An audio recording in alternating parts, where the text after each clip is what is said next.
Mas nós vamos estar dando sequência nesses dias de conferência de família, num período onde o Senhor tem nos falado muito a respeito do poder da bênção geracional. Nós temos estudado sobre isso, nós temos meditado sobre isso.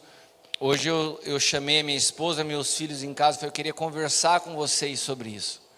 Nós precisamos entender que todo o propósito de Deus sobre a face da terra, ele percorre, ele é dado sequência quando nós temos famílias ordenadas. Uma família desordenada, ela paralisa, ela interrompe o processo de Deus sobre a face da terra. Por isso, a artimanha do inimigo sempre foi travar a sequência da família. A gente vê que quando Moisés foi liberar o povo do Egito, ele chegou para o faraó, quando estava propenso a liberar, ele falou, tá bom Moisés, vai, mas vai você e os homens, deixa as mulheres e os filhos aqui. A voz do faraó tem falado a mesma coisa nos dias de hoje. Vai homem, avança profissionalmente, vai homem, conduz o ministério, cresce em maturidade, estude, mas deixa sua esposa e seus filhos. Um homem que avança sozinho, ele não avançou, ele regrediu. Porque o avanço do evangelho é o avanço das famílias e não dos homens. Então nós precisamos caminhar as famílias como um só. Quantos entenderam o poder de ser um com aquilo que foi falado ontem? Amém? Se vocês hoje têm uma compreensão melhor do que é ser um, então eu queria dizer que hoje eu sigo ministrando através da vida da Leila, que vai estar falando com vocês aqui nessa noite. Amém? Deus te abençoe. Boa noite a todos, a paz do Senhor, amém? Eu sou a apóstola Leila, podem me chamar de Leila, né? A gente só se apresenta assim. E ontem eu acho que a gente não chegou a falar, mas nós somos casados há 20 anos, não sei se a gente falou sobre isso ontem, acho que não, né?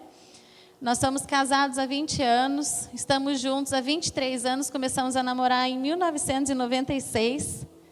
Temos 2 filhos, tenho a Bruna de 12 anos e tenho o Caio também com 16 anos. Por enquanto, né? Porque ele está lendo um livro da bênção geracional, está mexendo com ele. Por enquanto nós estamos com os nossos 2 filhos. Mas antes da gente entrar na palavra, eu gostaria de fazer uma oração. Mesmo aí no seu lugar onde você está, feche seus olhos. Senhor, nós queremos te louvar, queremos te agradecer, Pai, por essa noite. E nos rendemos ao Senhor, Pai. Pai, que o que seja ministrado aqui não sejam palavras, mas seja a impartição do Senhor sobre cada uma das pessoas, cada uma das famílias que estão aqui. Que tudo que for ministrado aqui, Pai, possa produzir vida, possa gerar vida. E nos dá, Senhor, habilidade para desconstruir modelos equivocados, modelos e estruturas que nós tomamos nas nossas vidas durante anos, formando na nossa história.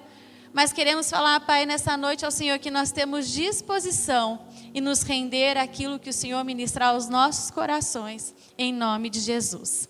Amém? Hoje a palavra que eu trouxe é uma palavra muito simples. E simples mesmo, vocês vão ver no decorrer da palavra que ela é simples. Porque, na verdade, a vida com o Senhor é simples. Às vezes a gente busca incrementar, porque às vezes ela é tão simples, que a gente fala assim, impossível que a vida com Deus seja dessa maneira. E a gente vai trazendo várias estruturas, assim, não, a vida com Deus deve ser assim, a vida com Deus deve ser de tal formato, e na verdade não é. A vida com Deus, como a Daiane estava falando aqui, nada mais é do que você experimentar dele e ver ele se tornar a sua própria vida, né? Então, às vezes, vocês podem estar aqui, a gente está num seminário de família, você pode estar esperando algo assim, tremendo da parte do Senhor. Fórmulas mágicas. Não, mulher, haja assim, assim, assado. Homem, faça assim, faça dessa maneira. Mas o Kleber, ele falou, ontem você falou uma frase que até hoje está no meu coração, também da generosidade. E hoje ele estava falando que aquilo que não é de verdade é mecânico. Né? Pode ser que você possa ouvir aquilo que vai falar e pegar apenas estruturas, mas se você não pegar o fundamento, não adianta nada. Então, eu estava falando com o Kiko ali, na Bíblia a gente vê o Senhor dos Exércitos, um atributo do caráter de Deus, um Deus de guerra. Mas em todas as guerras o povo se movimentava da mesma maneira?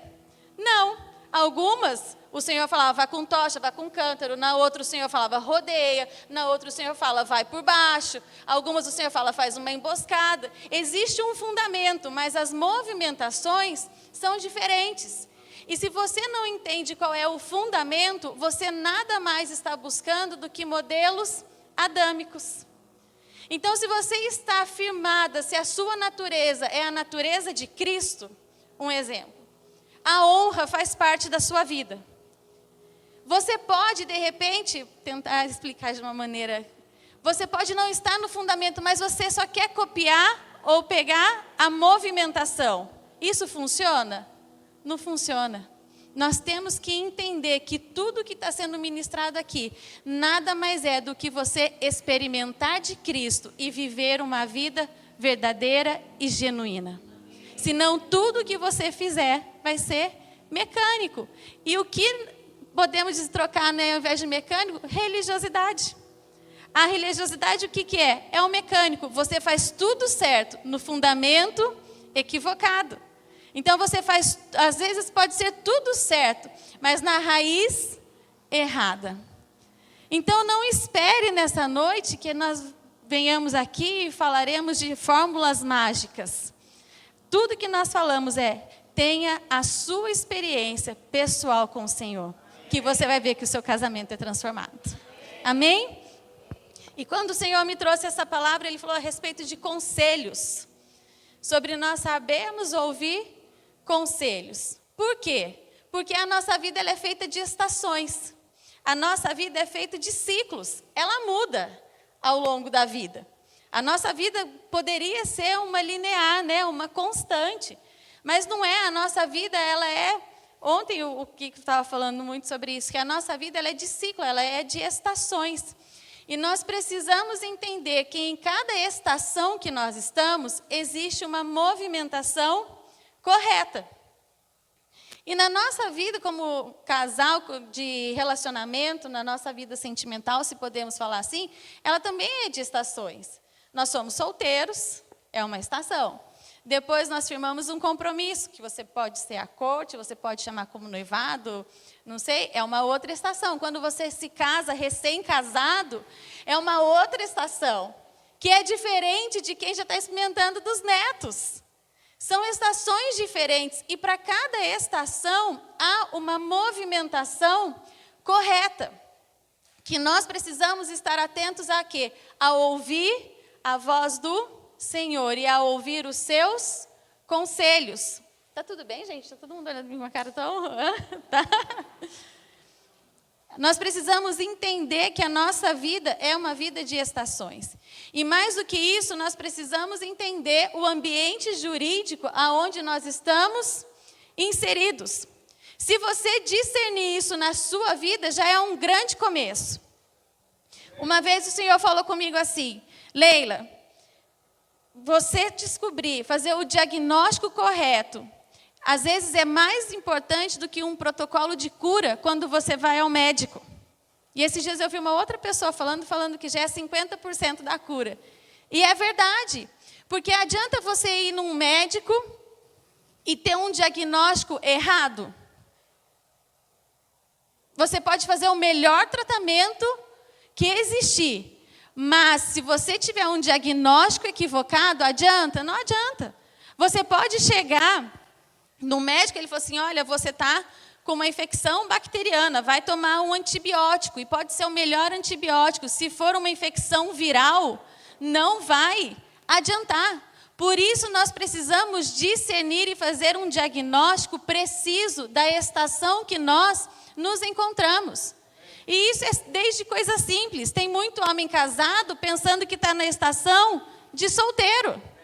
Tem muita mulher que tem filho que pensa que está numa estação de uma mulher que não tem filho. E isso é uma coisa tão simples, mas que muda muita coisa. E você olhar hoje para o seu casamento e fazer um diagnóstico correto é importantíssimo. Você sabe que às vezes a gente conversa, a gente aconselha muito casais. Que você senta com a esposa fala assim, eu não estou aguentando mais. Eu estou morrendo. eu não estou aguentando essa situação, e está acontecendo isso e aquilo, e fala um monte de coisa. E desabafa e expõe o coração ali. E depois eu vou conversar com ele, assim, amor, eu atendi essa pessoa, e falou assim, nossa, eu atendi o marido, falou que está tudo bem, está tudo maravilhoso, nunca viveram um tempo tão bom na vida. Porque, às vezes, o homem e a mulher têm perspectivas diferentes.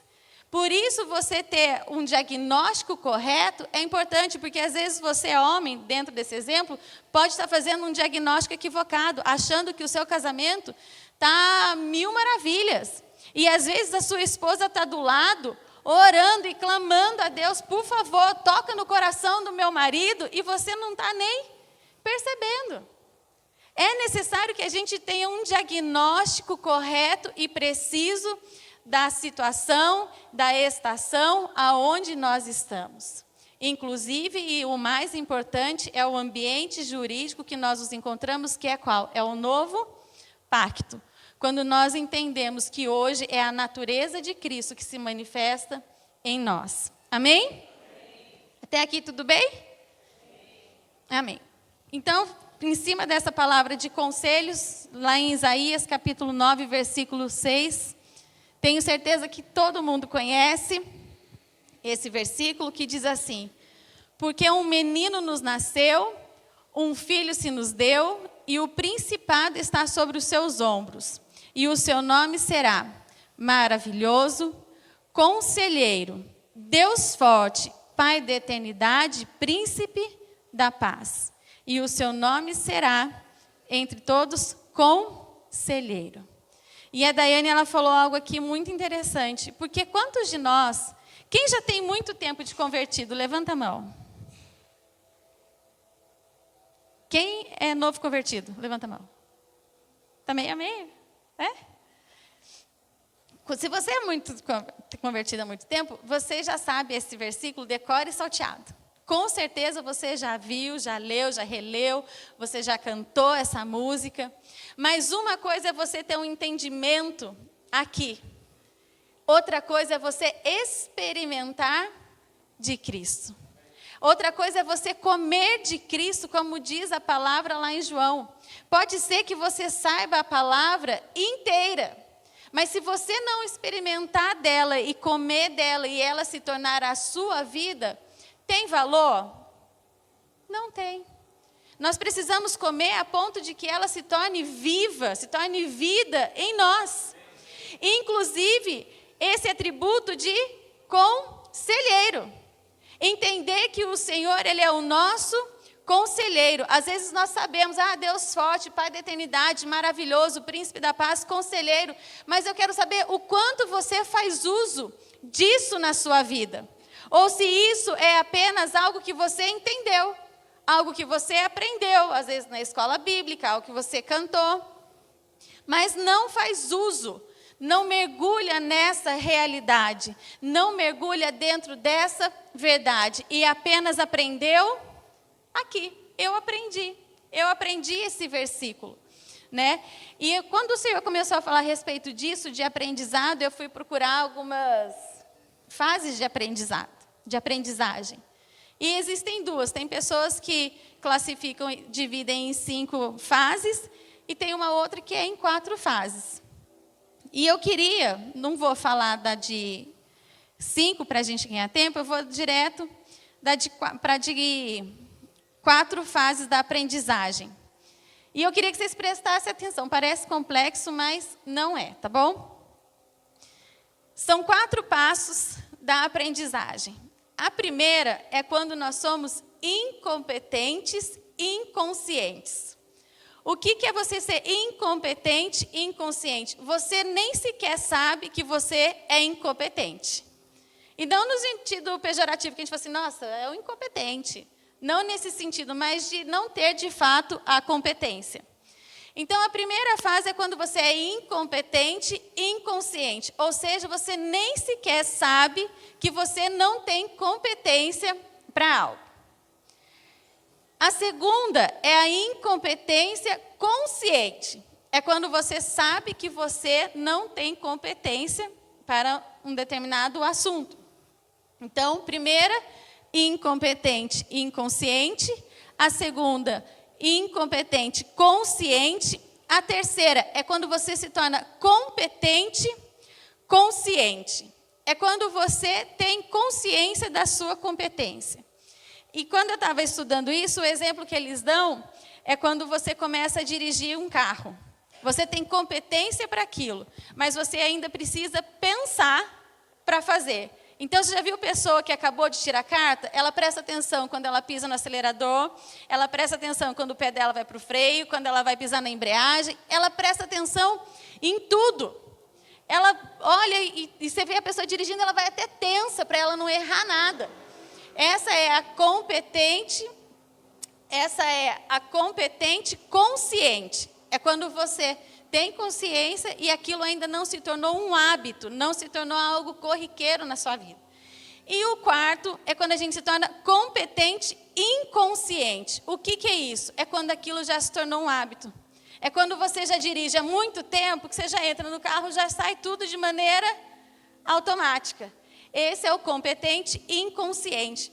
E o Senhor começou a falar disso comigo na nossa vida com Ele.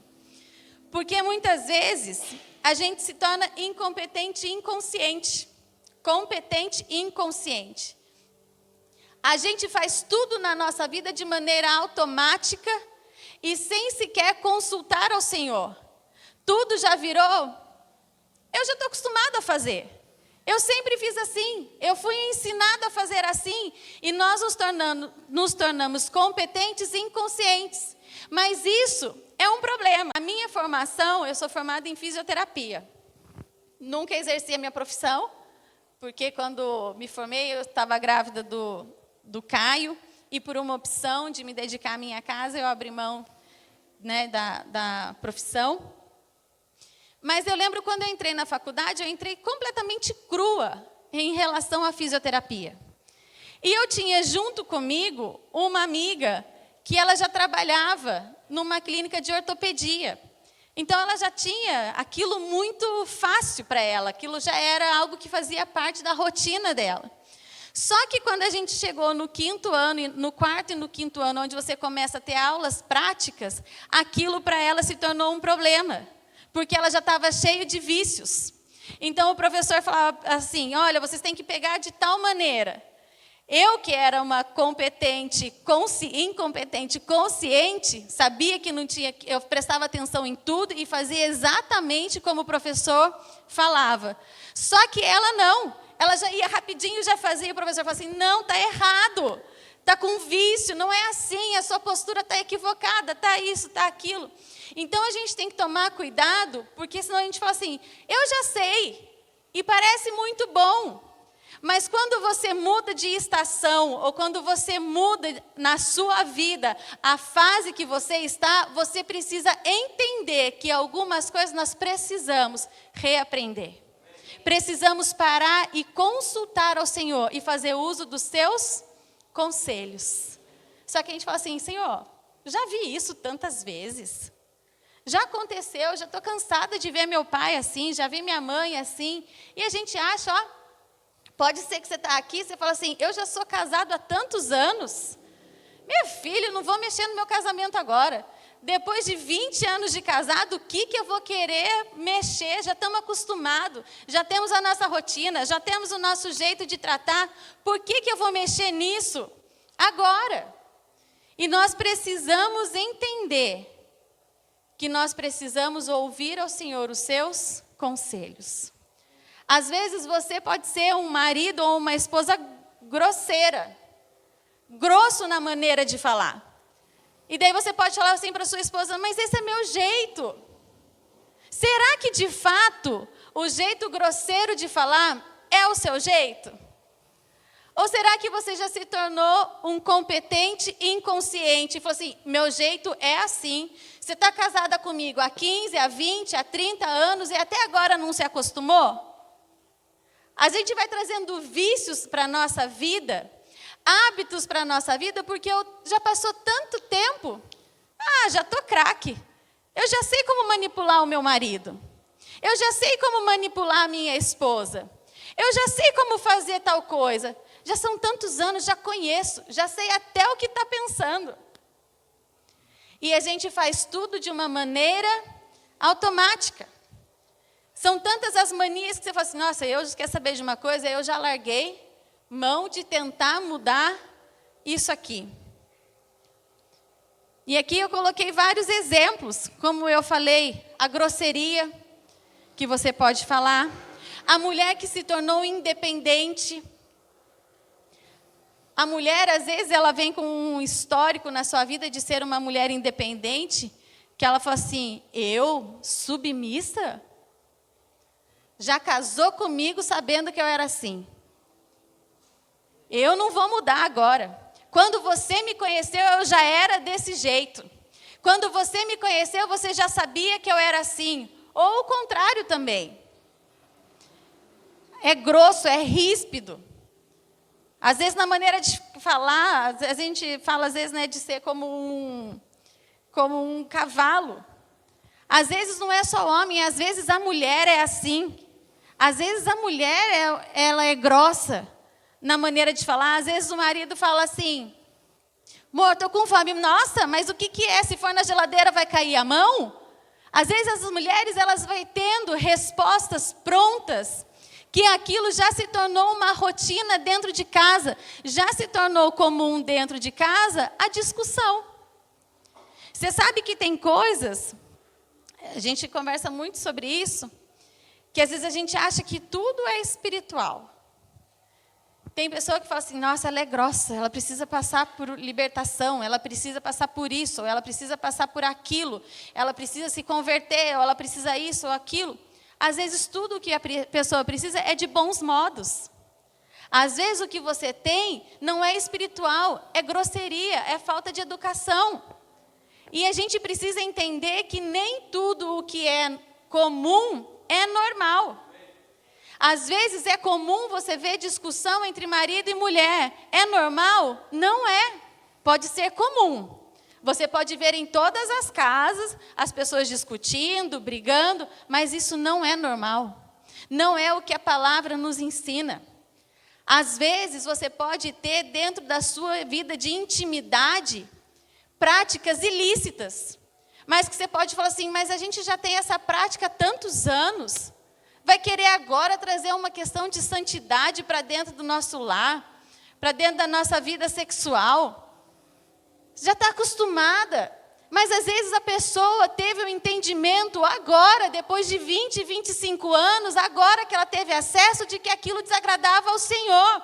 E às vezes quando um tenta se posicionar, o outro fala assim, agora? Minha filha, já sei por onde você andou, vai querer agora falar para mim que você vai querer mudar? E nós precisamos mudar. Se você está tendo acesso a algumas informações agora, e se agora for necessário mudar, é necessário você falar assim, opa, deixa eu reaprender, deixa eu aqui ouvir aquilo que o Senhor tem para a minha vida. Deixa eu ouvir aquilo que o Senhor tem para o nosso casamento. Hoje a gente estava conversando no carro e o Kiko estava falando um pouco aqui da importância do homem se posicionar.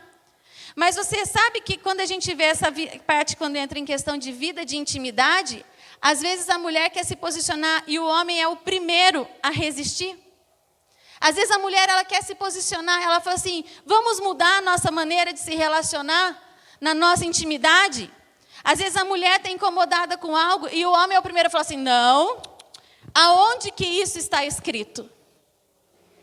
Às vezes a gente vê que pessoas têm hábitos tão prejudiciais, que acham que já estão há tanto tempo, que já se tornaram competentes inconscientes.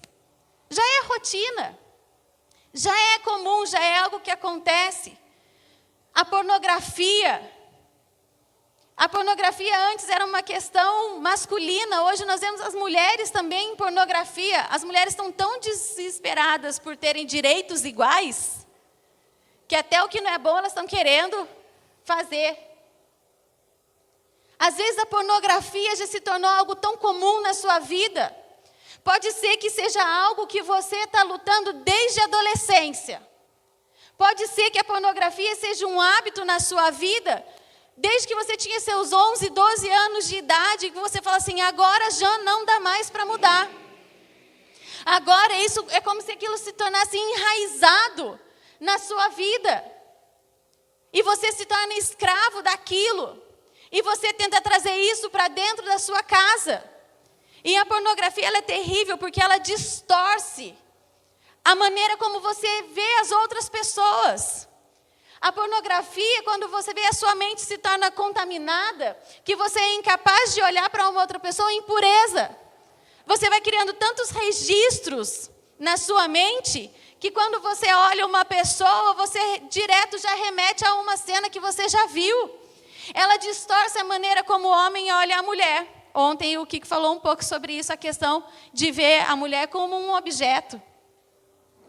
São tantas as coisas que nós vamos trazendo à nossa vida, que se tornam tão naturais, que você pode falar assim para mim, assim, Leila, eu preciso passar por uma libertação. E pode ser. A gente entende que muitas vezes isso é uma questão espiritual, de passar por libertação, mas muitas vezes é uma questão de posicionamento. É uma questão de você se posicionar. E homem, quando você traz para dentro da sua casa a pornografia, você está abrindo uma porta para pecados sexuais dentro da sua casa. Não só pornografia, mas todo pecado de ordem sexual. E às vezes isso entra pelo próprio homem dentro de casa. São tantas as coisas.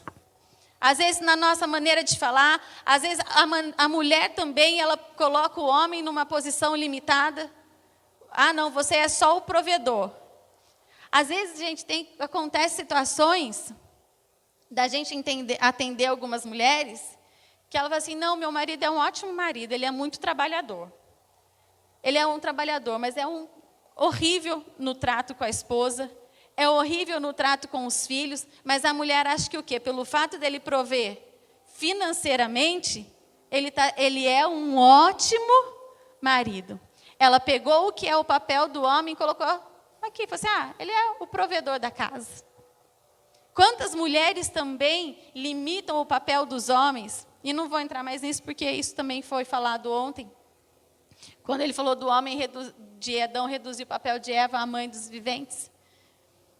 Mas quantas mulheres, quantas coisas equivocadas nós temos na nossa vida que se tornaram hábitos, que se tornaram práticas na nossa vida, e quando a gente menos percebe, a gente já está fazendo. E nós precisamos estar atentos a isso, a buscar os conselhos do Senhor. E eu já vou te falar uma coisa, os conselhos do Senhor normalmente desafiam a nossa lógica. Os conselhos do Senhor nunca vai vir dentro daquilo que às vezes você entende como normal ou como um padrão.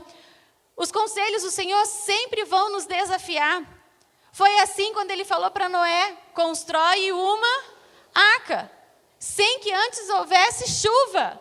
Desafia a lógica ou não desafia? Desafia. Qual a lógica de você enfrentar um gigante com 5 fundas? Qual a lógica de você falar do Senhor, falar assim, dê e Deus te devolverá? O que seria para nós a lógica? Quanto mais eu juntar, mais eu vou ter. E o Senhor vem e fala assim, quanto mais você der, mais você tem. Os princípios do Senhor sempre vão desafiar a nossa lógica. Se você está confortável aonde você está, tudo fazendo muito sentido, eu vou te dizer, você não está vivendo por fé. Porque a fé sempre vai nos desafiar. Sempre. Sempre, sempre, sempre. E os princípios do Senhor para o casamento vão desafiar o padrão mundano. Vão desafiar. Nós somos desafiados na nossa vida todos os dias pela fé.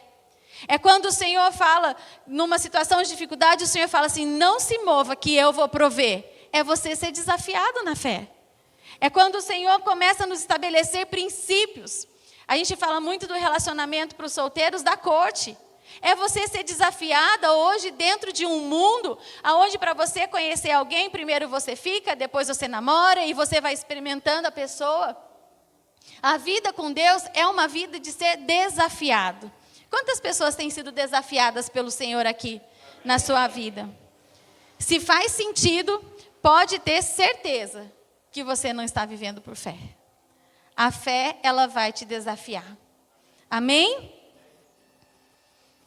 E a fé, quando você vive uma vida por fé, ela te tira de uma posição passiva e te leva para uma posição ativa. A fé não nos deixa passivos. Eu acho muito interessante que agora a gente está na época da primavera, né? E às vezes a gente fala assim, nossa, primavera, tempo de florescer, tempo disso, tempo daquilo. Mas a Bíblia nos diz que a primavera é o tempo onde os reis saem à guerra. Nós não estamos num tempo de sermos passivos. Você viver por fé te tira dessa passividade. E às vezes a gente usa tantos jargões, né, para falar que nós estamos vivendo por fé. Então a gente fala assim, eu estou vivendo no processo. E de fato, as situações são sim ferramentas para que o Senhor possa gerar Cristo em nós. Mas às vezes a gente pega situações onde nós estamos passivos, a gente fala assim, não, eu estou no processo, Deus me parou. Deus nos para, muitas vezes Deus nos para. Às vezes nós falamos assim, eu estou rendido ao Senhor, enquanto na verdade você está rendido ao problema e não ao Senhor. Sem você perceber, você entrou numa passividade, num ciclo de passividade. Então você vê a sua família indo embora e você fala assim, não, eu estou num processo de Deus. E você se acomoda dentro de um argumento que não é verdadeiro. Porque a fé nos faz ativos. Pode ser que Deus fale para você, você não se movimenta aqui, mas você tem autoridade para guerrear, para profetizar, para orar e interceder. Só que às vezes as pessoas falam assim, não, minha família tá... Eu não sei como está o casamento de vocês. Eu não conheço, a Cris e o Kleber provavelmente saibam. Eu não sei, pode ser que o seu casamento está maravilhoso, mas pode ser que você veio aqui hoje como se fosse a sua última oportunidade. E falou assim, eu vou nessa conferência de família. Se não acontecer nada, acabou. É a última chance. Isso é você entrar numa... Fugiu uma palavra, mas é você entrar numa passividade. Eu não quero, não é ciclo. Como que eu poderia falar? Não é num ciclo de passividade. Você entrou nesse lugar de passividade. Às vezes as pessoas acham que a fé é um lugar de passividade e não é. E eu quero hoje te desafiar. Eu quero te levar a sair desse ambiente de passividade. E eu quero dizer que você tem autoridade. Dentro desse ambiente jurídico, nós possuímos autoridade de liberar decretos com a nossa palavra. Você pode interceder pela vida do seu filho e liberar palavras de bênção sobre a vida dele. Você pode liberar sobre a vida da sua esposa, sobre a vida do seu esposo, sobre situação financeira. Por que você está tão acuado diante das circunstâncias? Por que está com tanto medo diante dos desafios que estão se apresentando diante a você? Você sabe que às vezes a gente fala do medo, e esses dias a gente passou por algumas situações onde eu ministrava a mim mesma a respeito do medo. Porque se a gente olhasse a nossa situação no natural, eram situações que geravam no nosso coração medo e ansiedade. Se você olhasse pelo natural.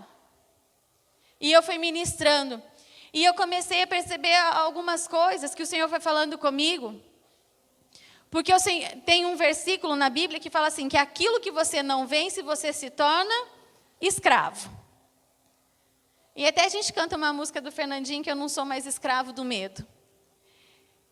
E às vezes eu comecei a olhar para mim e eu falei assim, Senhor, por que eu estou com medo? E às vezes o medo, ele não é só... Você ser paralisado pelo medo não é só o sentimento do medo. É que o medo determina até onde você vai. O medo determina o quanto você se envolve na igreja. Você fala assim, não, eu não vou me envolver. Já me machuquei uma vez, então eu vou ficar aqui. É o medo te paralisando. E aquilo que você não vencer, você vai se tornar escravo. Você vai avançar na sua vida só até onde o medo te deixar ir.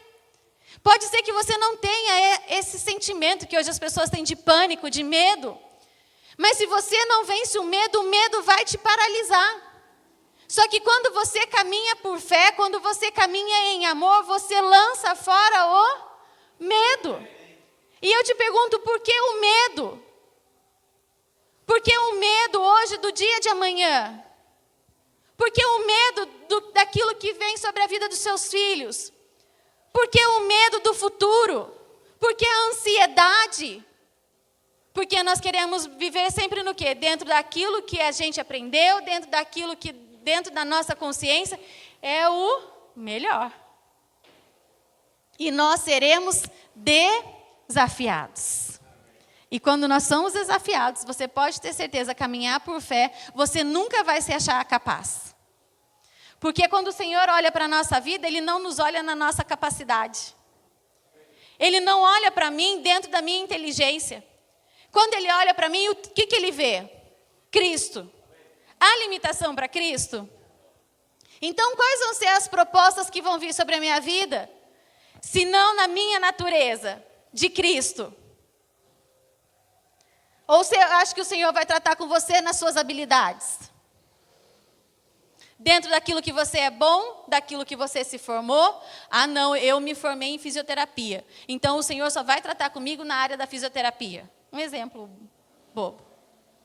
A fé vai te desafiar. A fé vai desafiar a sua lógica. Vai te tirar da tua zona de conforto. Vai te tirar da sua zona de passividade. E vai te levar a ser uma pessoa ativa, que se posicione. Amém? Nós precisamos ver o que é você se render ao Senhor e o que é se render aos problemas.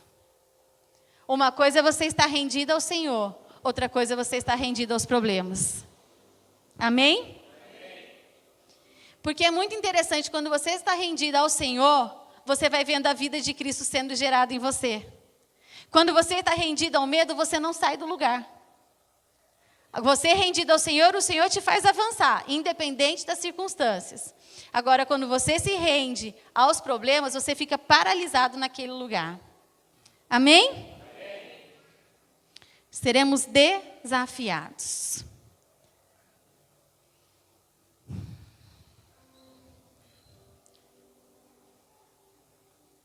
E você sabe que, às vezes, a fé, ela fere a nossa lógica, como eu estava dizendo.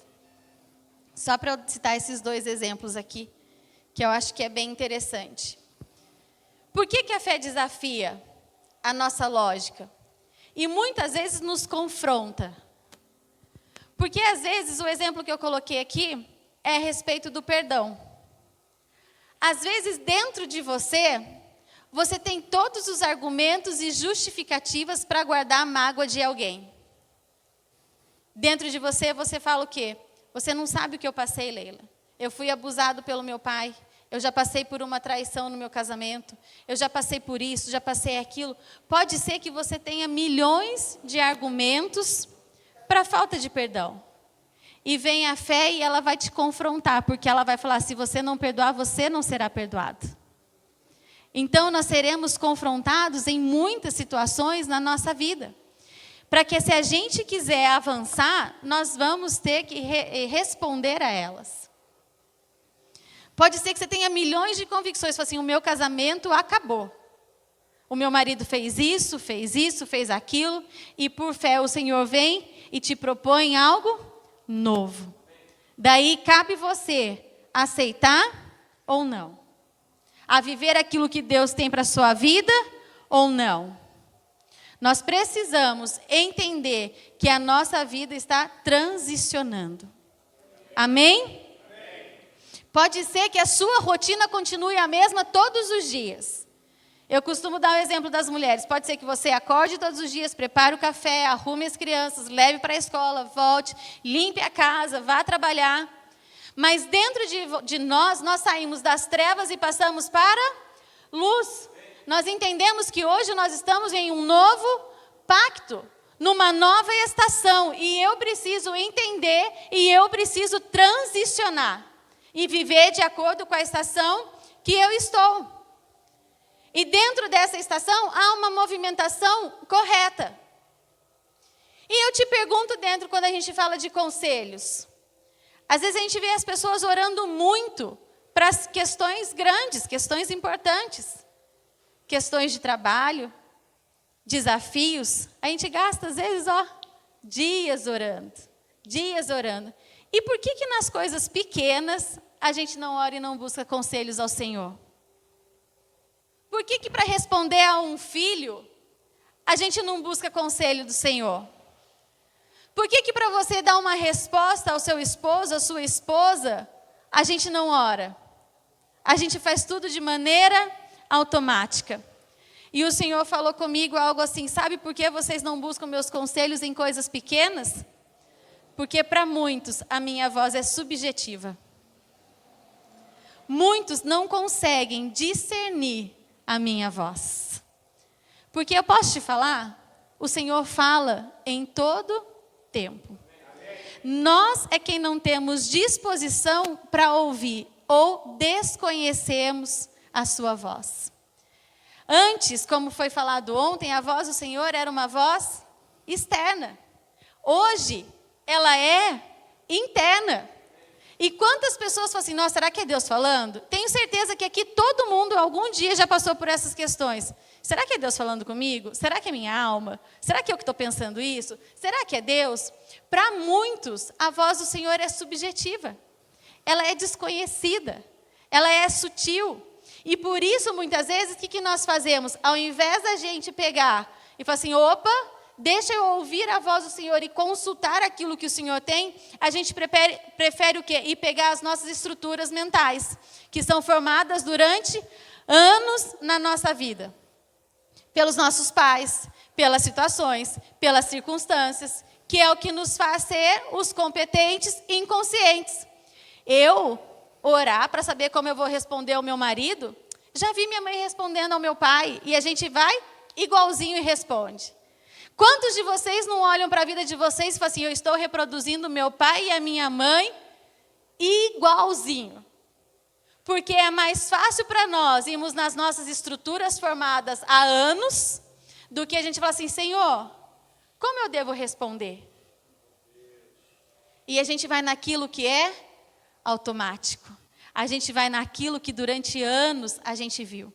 E tem gente que fala assim: meu pai e minha mãe foram péssimos pais. Não quero fazer nada do que eles fizeram. Ou você fala assim: meus pais foram ótimos, eu quero ser metade do que meu pai foi para mim. Querendo ou não, certo ou errado, a sua referência está sendo seus pais. Ou para fazer o que eles fizeram, ou para não fazer aquilo que eles fizeram. O seu modelo continua sendo um modelo adâmico. Dentro daquilo que você pode ver, dentro daquilo que você julga bom, dentro daquilo que você julga certo ou errado. É diferente de você ouvir ao Senhor e falar assim: opa, Senhor, o que o Senhor tem para a vida dos meus filhos? A Bruna é diferente de mim. Eu não posso querer educar minha filha como minha mãe me educou. Porque ela tem temperamento completamente diferente de mim. Ela tem qualidades, ela tem propósitos diferentes. Ela vive hoje numa época diferente. Mas é mais fácil, mais confortável e mais cômodo para nós irmos nessas coisas. Que é tão enraizado em nós que a gente nem percebe. Tem gente que olha para mim e fala assim: pensei que fosse a sua mãe. Já teve gente, acho que foi você que conheceu minha mãe que falou, não, que se a gente tinha mudado de blusa? Foi? Não? Alguém conheceu minha mãe e depois me falou assim: nossa, você trocou de blusa? Não, era eu e minha mãe só. A gente é muito parecida. Tem jeito parecido. O jeito de eu arrumar minha casa é parecido com a minha mãe.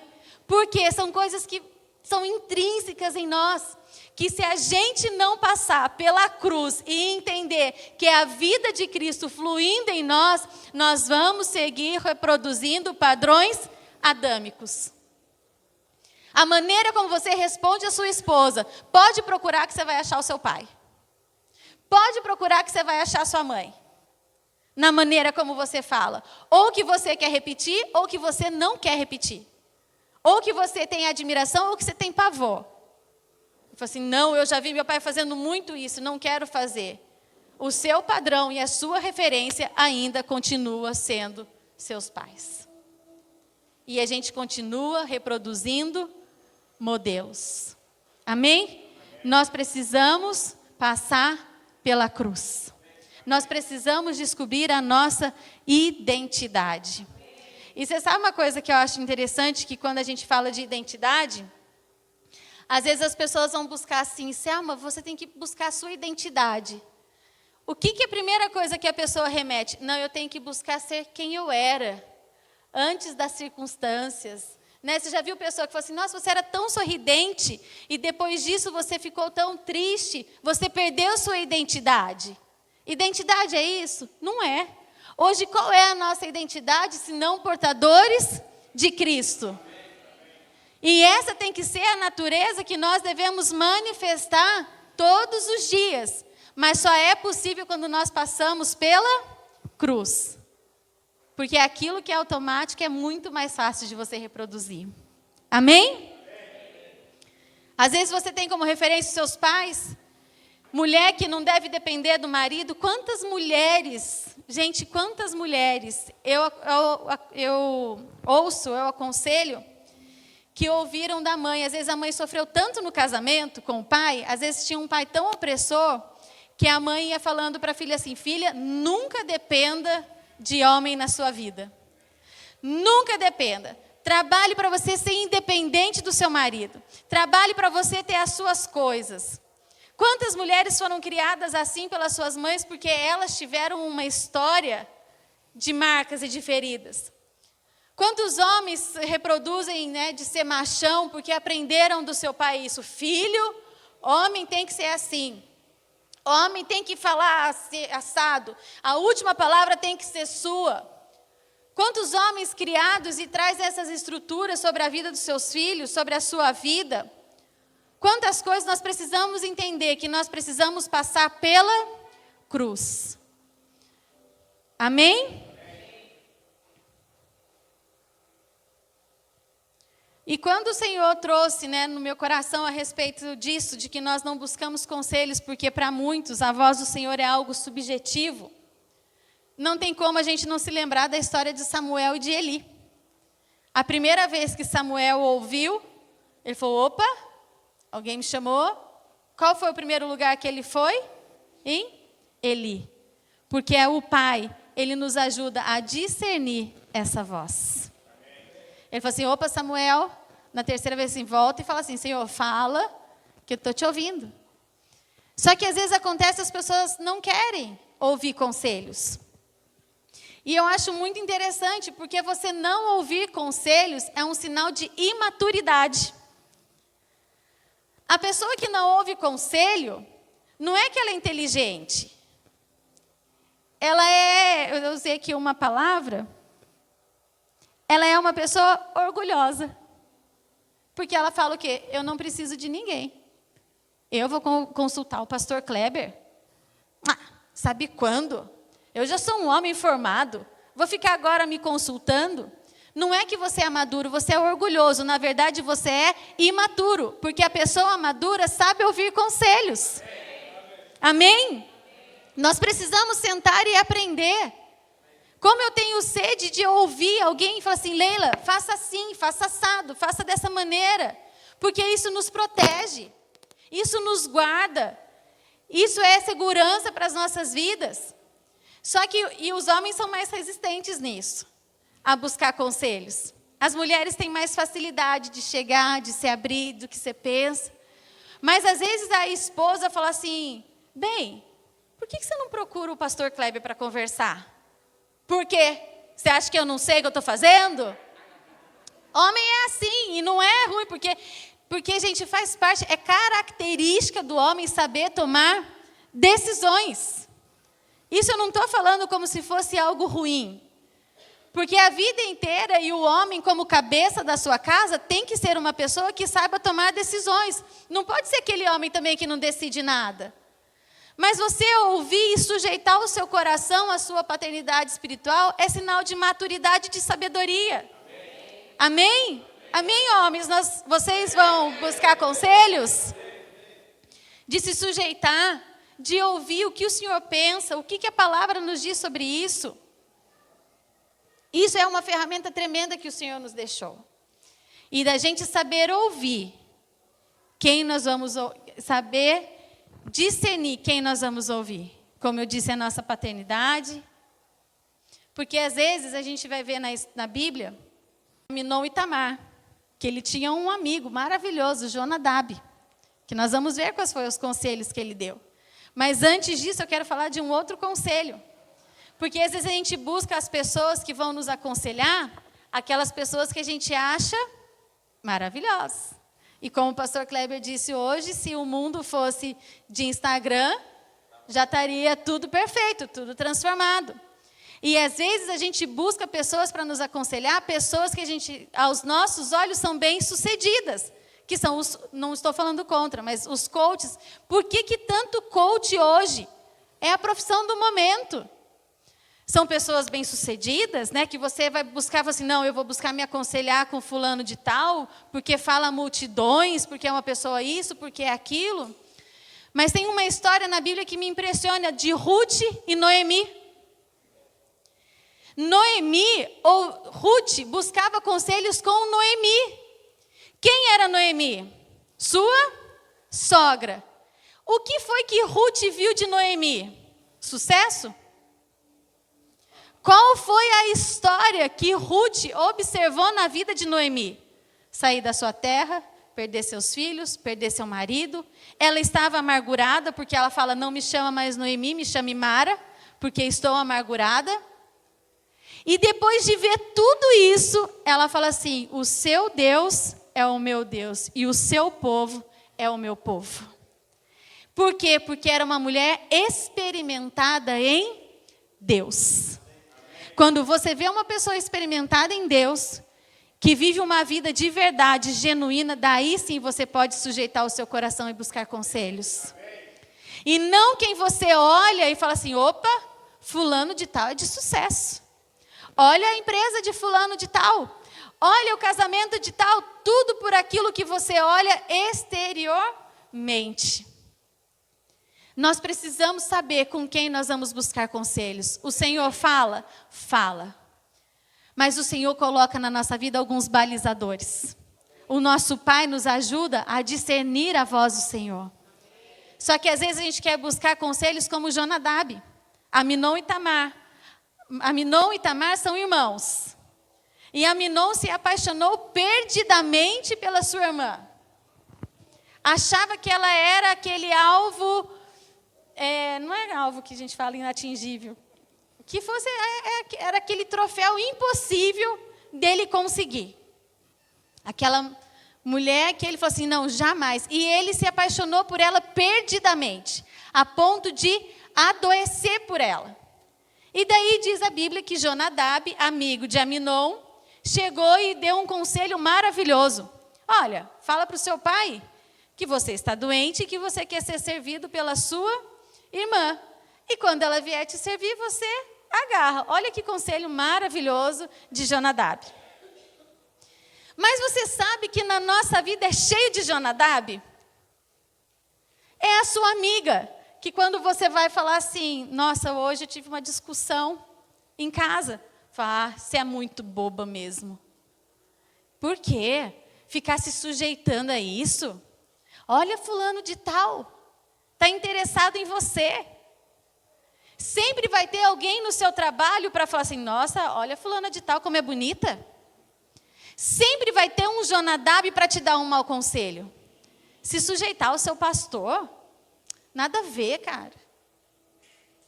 O negócio é ser independente. Hoje a vida com Deus não precisa desse negócio de igreja. Sempre vai ter um Jonadab para nos aconselhar. Mas nós precisamos aprender a discernir em quem nós iremos buscar conselhos. Amém? Precisamos entender quem são as pessoas experimentadas pelo Senhor. E eu sei que os pais dessa casa são pessoas experimentadas em Deus. São pessoas que têm tido a sua vida formada em Cristo. Tem sido forjado em Cristo. Nós precisamos entender que nós precisamos aprender do Senhor. Como eu disse, para um casamento não existe uma fórmula mágica. Eu não vou chegar aqui e falar assim, esposa, chame seu marido de amor. Esposa, prepare uma janta para o seu marido. Porque tudo isso seriam as estratégias de guerra e não o fundamento. Se eu for falar algo para você, mergulhe em Cristo. Que tudo o que você vai manifestar é a vida de Cristo. E quando você manifesta a vida de Cristo, a honra, a amor, a submissão, que são atributos de Cristo que se manifestam na sua vida. Amém? Vamos nos colocar de pé. Boa.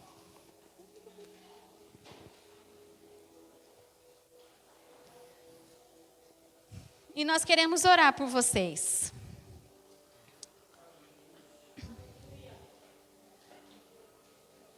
Porque eu queria que você, retomando, dentro de tudo isso que eu falei, que você olhasse para a sua vida e fizesse um diagnóstico preciso. Se aquilo que você tem manifestado tem sido a vida de Cristo, ou se você se tornou um competente inconsciente, manifestando estruturas, conceitos, fortalezas, reproduzindo histórias, a história do seu pai, a história da sua mãe, até mesmo reproduzindo o seu passado. Às vezes você pode ter sido uma pessoa tão ferida no seu passado, que você não se deixa ser amado. Às vezes você já sofreu em tantos relacionamentos, que hoje você está casado com seu esposo, com a sua esposa, mas você não se permite ser amado, porque você continua achando que alguém vai te ferir. Você sabe uma das coisas que eu gosto, que eu falo muito com as mulheres, e foi algo que foi uma revelação na minha vida a respeito de Esther, que Esther tinha muitas marcas. Esther era uma menina órfã, que o seu povo era um povo escravo. Mas o rei, depois que Esther passou por todo aquele tratamento de 1 ano de beleza, quando o rei chegou diante de Esther, ele foi incapaz de saber qual era o seu povo. Eu imagino que uma menina que seja escrava, ela deva ter algumas marcas. Ela só foi revelar depois para o rei qual era a sua história em favor do seu povo. Mas eu imagino o rei chegando perto de Esther e nem sequer conseguiu sentir o perfume de escravidão pelos caminhos por onde Esther passou. Que ele olhava para a pele dela, depois de 1 ano de tratamento, não havia mais marcas. E a nossa vida com Deus é a mesma coisa. Às vezes a gente passa, a Bíblia fala o quê? Que nós somos o bom perfume de Cristo. As pessoas, quando nós estamos em Cristo, elas olham para nós e muitas vezes são incapazes de discernir qual foi os caminhos por onde nós andamos. Porque o que passou a manifestar na nossa vida foi a vida de Cristo. Amém? E nós precisamos manifestar essa vida de Cristo dentro da nossa casa. Porque dentro da nossa casa não há máscaras. Dentro da nossa casa, ou é verdade, ou é verdade. Você pode conseguir esconder 1 mês, 2 meses, 3 meses, né? Mas chega uma hora que você não vai mais conseguir, que a sua natureza vai... Opa, olha quem sou eu. Chega uma hora que vai acontecer isso. Por isso eu quero que você faça um diagnóstico hoje preciso daquilo que você tem manifestado. Isso já é metade da cura, como eu ouvi. Já é metade da cura quando você fala assim, opa, Senhor, eu preciso ouvir os teus conselhos e obedecê-los. Amém? Você falou alguma coisa? Essa palavra da Leila mexeu muito comigo quando ela falou de diagnóstico. Porque ela não citou o exemplo, mas a situação, nós estávamos conversando no sofá em casa, e quando ela falou da situação de se render a Cristo e de se render ao problema, ela me deu um diagnóstico. Naquele momento me deu um estalo e falei, Senhor, Leila, eu acho que eu estou passando do ponto de me render a Cristo e estou me rendendo ao problema. E quando ela falou aquilo, me desatou algo e parece que o Senhor renovou em mim as forças para lutar de novo por algumas coisas. para retomar de novo, porque o mesmo Deus que falou assim, cara, se rende, você vai morrer, é o Deus que depois te dá uma outra ordem e fala assim, agora levanta que você vai lutar. Nós precisamos continuar ouvindo a Deus. Então essa palavra, eu queria que você guardasse isso, o diagnóstico é mais importante que o tratamento, porque às vezes você está atrás de tratamentos, você está procurando métodos, você está ouvindo um monte de gente, mas você ainda não conseguiu parar, olhar e falar qual que é o diagnóstico, o que de fato você precisa, o que Deus te trouxe aqui esses dias para quê? Para te mostrar que na realidade do que nós vivemos hoje no novo pacto, o que tem valor na tua vida tem que ser transformado, a nossa escala de valores tem que mudar. Sabe, irmãos, eu não vou pregar de novo nessa noite, mas se você olhar para a história da humanidade, o projeto de Deus para a família, o homem, a mulher e os filhos estavam sempre junto construindo. Daí vem a revolução industrial e tira o homem de dentro de casa e põe o homem trabalhando que nem um condenado. E os filhos já não têm mais a convivência com o pai. Daí você chega, você perde o seu emprego hoje, e às vezes não é o diabo, é o próprio Deus te fazendo retornar para casa, e você fala o que está acontecendo. Você fala o que está acontecendo porque você não consegue ter a capacidade de diagnóstico. Eu tocava uma empresa com 500 funcionários, eu gastava mais tempo na minha vida com o empregado do que com a minha família. E quando Deus me parou, eu falei assim, meu Deus, o que está acontecendo? Pergunta para a Leila quais foram os melhores anos do nosso casamento até hoje. Foram 5 anos em que eu parei de tocar a empresa e hoje a gente convive praticamente 24 horas por dia junto. Estamos mal acostumados. Ontem eu saí de casa na hora do almoço, era 3 horas, eu estava lá, estava lá em Arujá com estava aqui em São José, mandei uma mensagem para ela, falei, você acredita que eu estou com saudade de você? Foi meia hora que eu estava em casa. E a gente começou a perceber que Deus estava mudando a nossa escala de valores. O que tem valor para você? O que é importante para você? Eu quero ler para você esse texto e com isso a gente... Nossa, me senti um velho pondo óculos para ler agora. Eu me lembro quando eu sentava e via a gente, vai pôr o óculos aqui, nosso senhorzinho ali, agora eu fiz igualzinho. Tira o seu, amor, vai. Eu lembro quando a gente ia falar para casais, olha como a gente está ficando velho. E o pessoal olhava para a gente e falava, o que esses dois aí vão falar para a gente que tem 20 anos de casado? Agora ela falou assim, nós temos 20 anos de casado. Eu falei, agora vocês têm que ouvir. Alguma coisa a gente tem. Mas... Lucas 16, 15, diz assim... E lhes disse, vocês são os que se justificam a si mesmo aos olhos dos homens, mas Deus conhece o coração de vocês, e aquilo que tem muito valor entre os homens é detestável aos olhos de Deus. Aquilo que tem muito valor entre os homens é detestável diante dos olhos de Deus. Vamos mencionar juntos aqui, vocês me ajudam? Algumas coisas que têm valor para os homens? Quantos acham que ter um bom emprego é uma coisa que tem valor na sociedade?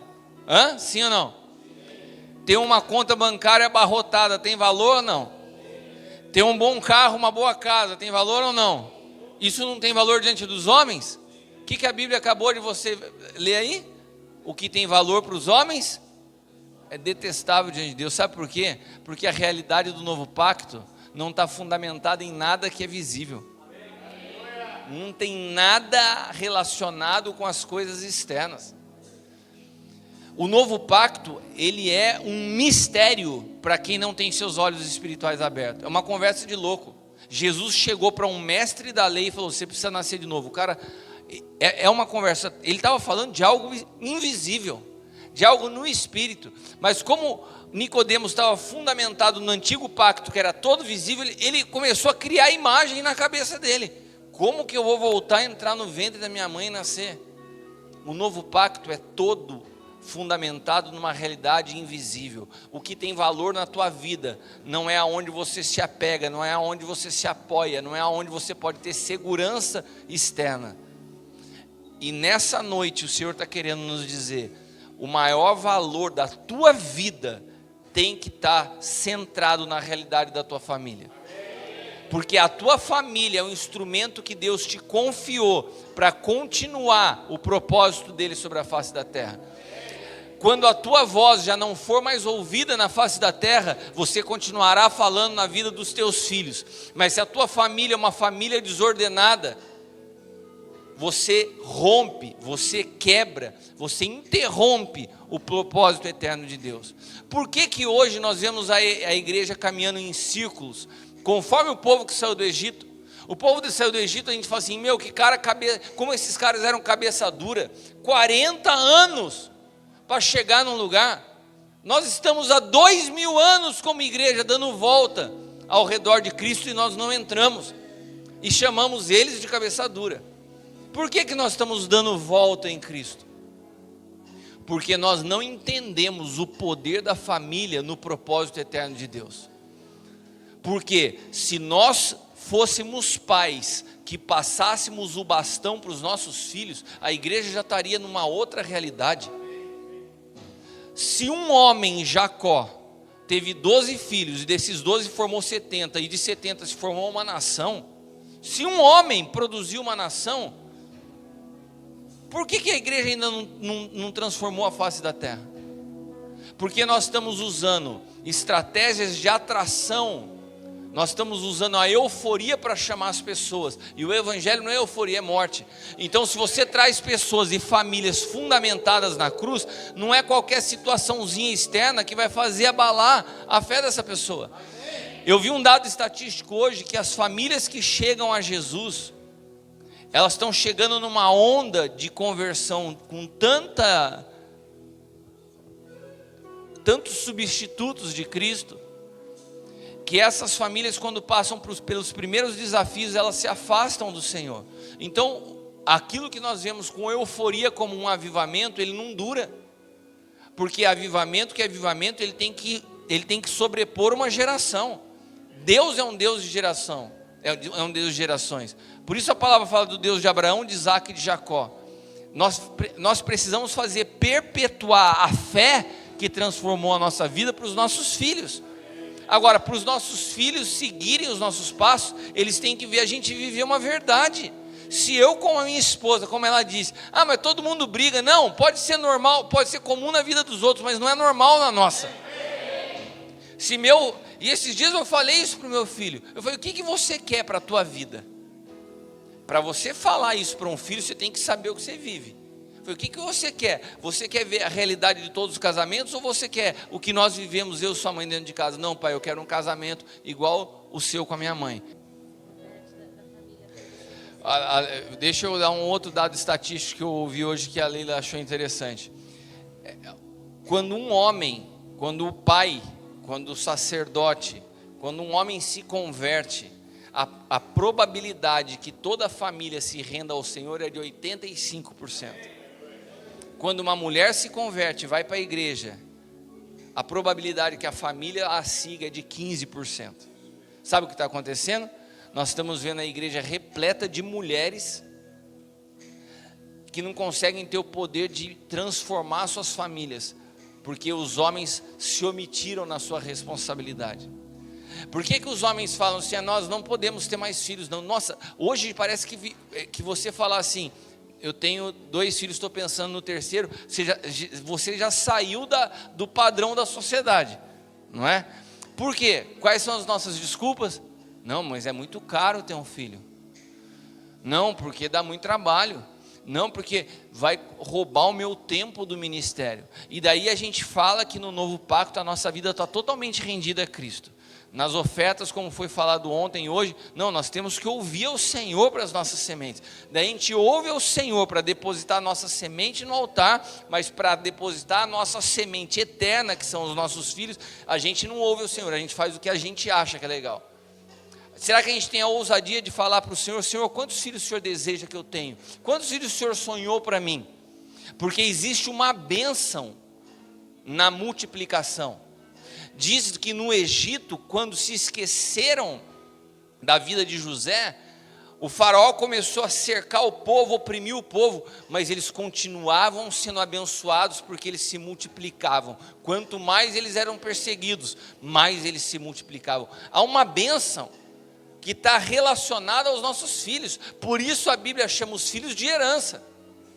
Mas nós fomos envolvidos por essa cultura que fala que filho é problema, que fala que filho dá despesa. Não, para Deus filho não dá despesa, para Deus filho é acrescentar herança nas nossas vidas.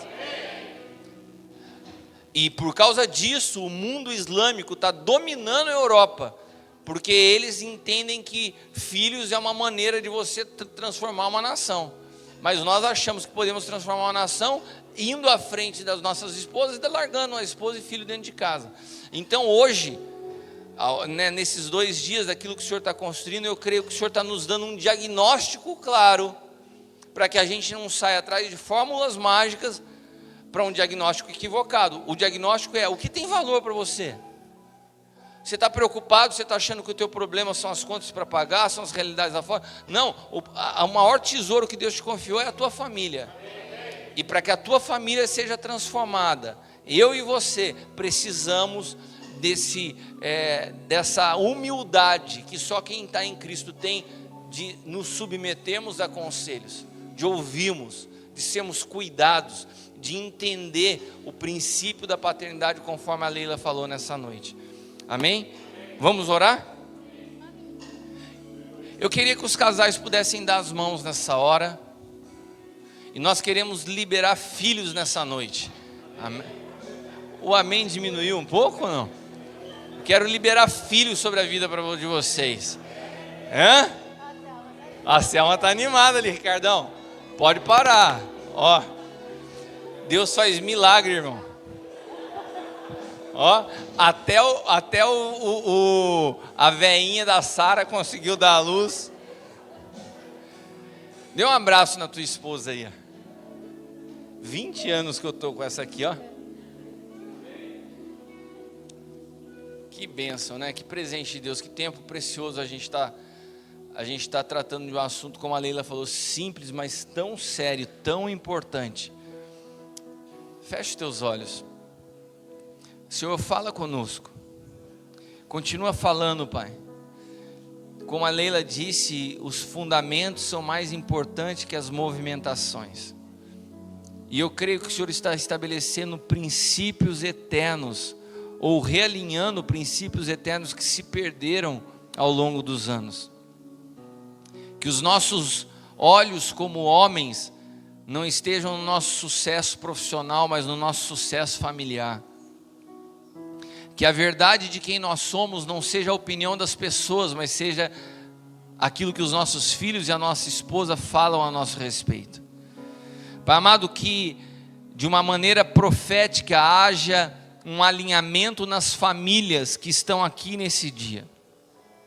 Pai amado, no novo pacto existe uma bênção que não é mais condicional, porque toda a promessa ela é feita de atos, mas no novo pacto os atos foram plenamente cumpridos em Cristo. Não requer mais de nós aquilo que Ele já fez. Nós precisamos acessar por fé a realidade de que nós já somos abençoados com todas as sortes de bênçãos espirituais e geracionais em Cristo Jesus. E que essa bênção alcance cada família aqui representada, os pais, filhos, netos, até a milésima geração daqueles que decidiram se render ao Senhor. Que seja um tempo de renovo em cada casamento, em cada família. Um tempo de prosperidade, um tempo de novas crianças chegando, um tempo de vida fluindo e de um entendimento no Espírito daquilo que de fato tem valor nas nossas vidas. É o que nós oramos e te agradecemos em nome de Jesus. Amém. Amém. Você pode aplaudir o Senhor?